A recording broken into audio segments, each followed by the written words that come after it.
start again. Mons Joseph, former Minister of Kerala, and Monarch organizers, the guests who are here, Mrs. Helen Kemp, Murray Watson,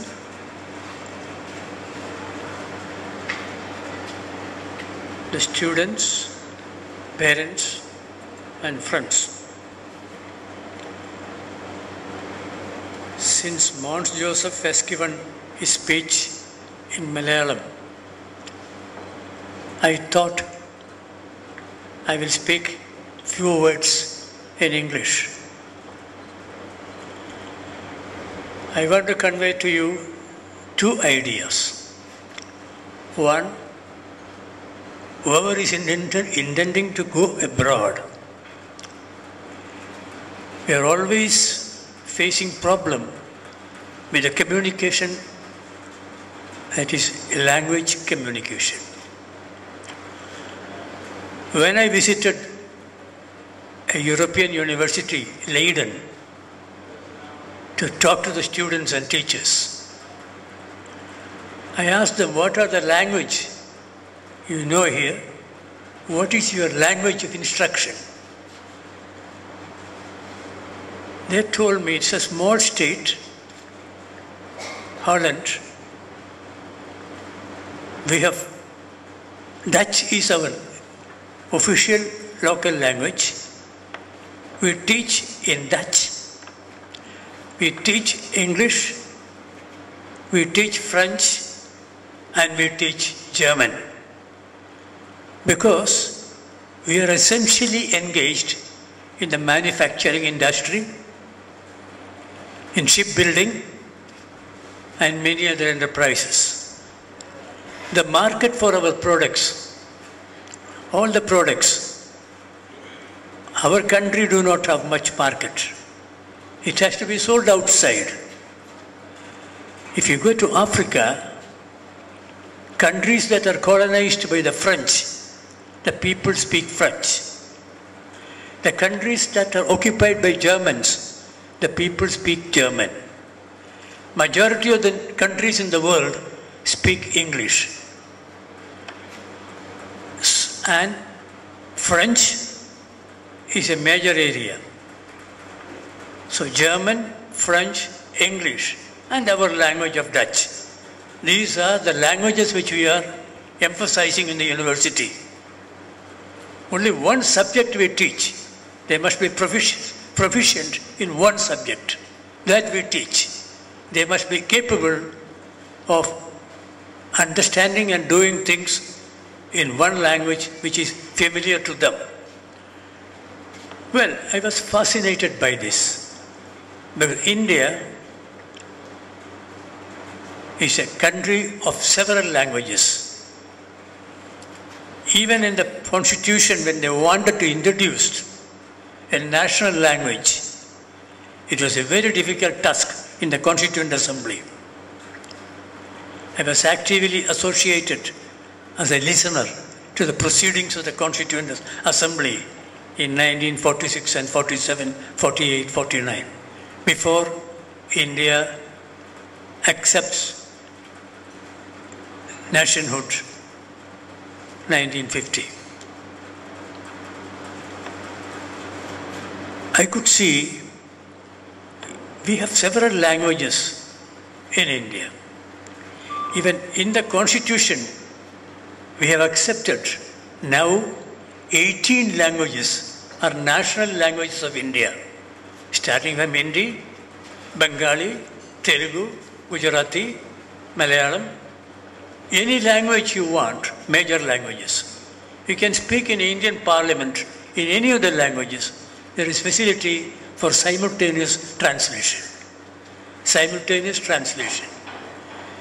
So when the students intend to go abroad, also in India, language is major factor for you to be armed with. Here I find, I used to sit in some of the selection boards in Delhi. because I was abroad, outside India, Kerala, for 25 years. Our boys and girls from Kerala are very talented, very capable. They know the subject. But when they are asked to communicate, it will not come out. They have ideas in their mind, but the language doesn't come out. The English language cannot come out. No other language is available to them. Hindi, they are not proficient. Malayalam, nobody understands what's sitting on the board. So I found this is a very major gap which has to be filled up by our young boys and girls when they think about national or international exposures.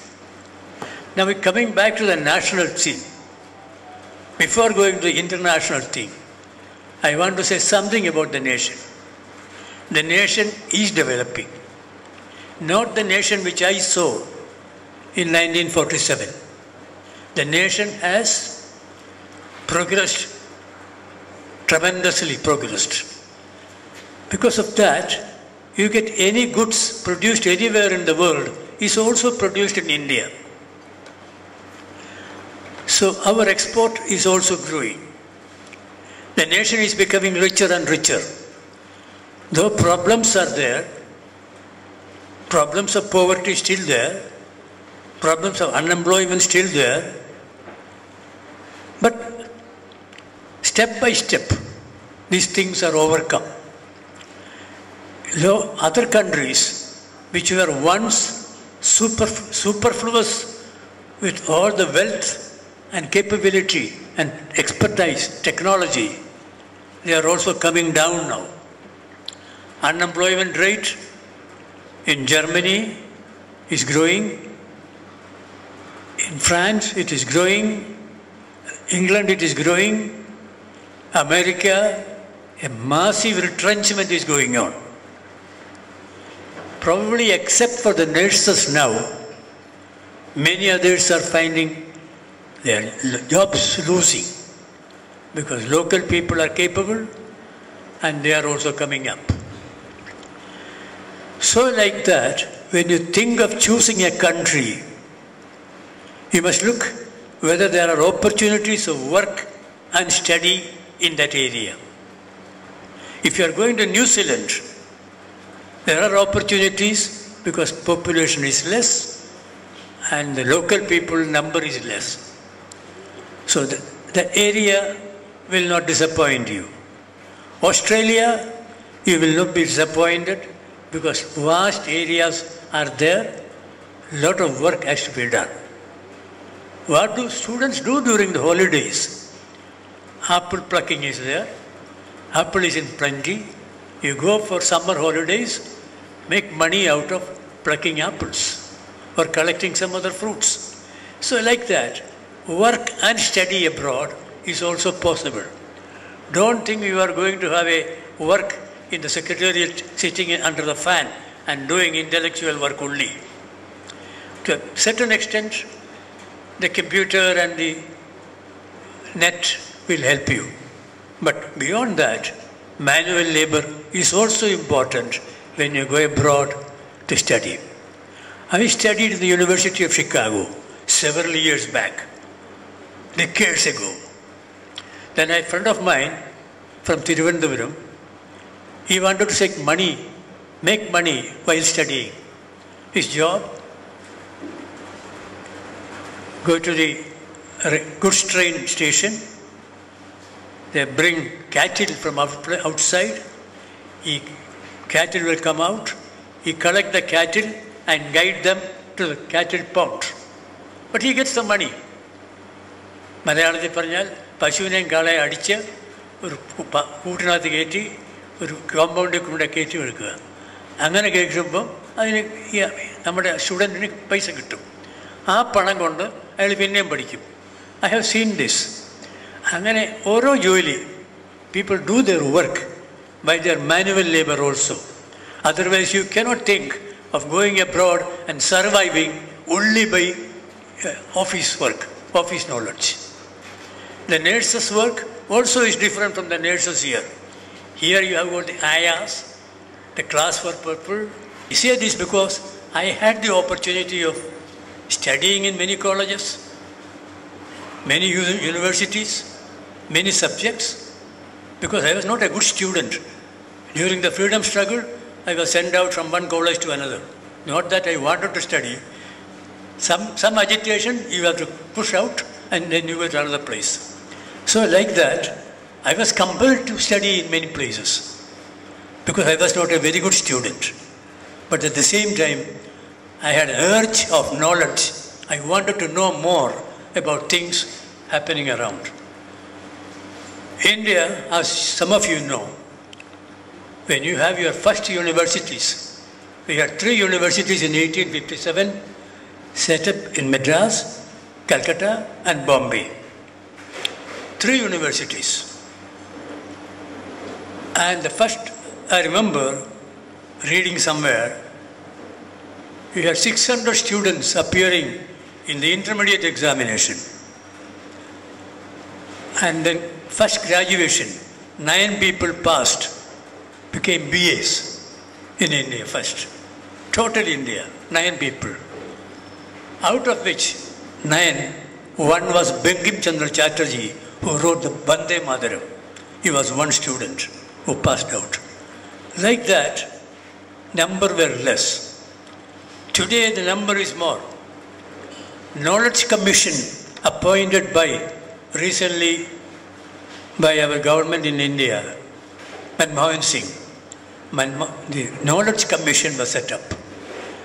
Outstanding professors were taken in the Knowledge Commission, including my Vice Chancellor of Northeastern Hill University, Shillong. He was a member in the Knowledge Commission. Sam Petroda, popular name, he was a member of the Knowledge Commission. So, good educationists were included in the Knowledge Commission. They have identified we need 1,500 universities in India. We have around 500 universities now. We need 1,500 universities in India by 2015. Knowledge Commission calculates 2,000 universities in India by 2025. 2025. The vision about education is growing like that. Even the BAs or MAs here will have to do a special study there, at least for a year, to get a teacher's post. Your degree is accepted, but not that much in demand. So you will be asked to undergo some training. I have a friend of mine who has married a nurse from this particular area, this taluka. I don't say the name of the nurse, I know. But don't run into trouble by over-enthusiasm. Even if numbers are less, visa must be sure. Admission is a secondary thing. Anywhere, any university, you get admission. Not top universities. Then you have to upgrade your knowledge by choosing your own wisdom in that country, if you want a better facility in knowledge. Well, I am thankful to the organizers of Monarch for inviting me. I spoke this in English because I didn't want many people know the unpalatable things which I am telling. I want you to go with enthusiasm and confidence, because our Mons Joseph has given you enough confidence and he made a very good speech. With all that, you must be getting more enthusiastic. I was trying to put some breaks in your thought system, because you have to be very careful, very, very careful when you jump out of India. Be ready for any situation and any work, anywhere. Thank you for inviting me for this. I wish you good luck.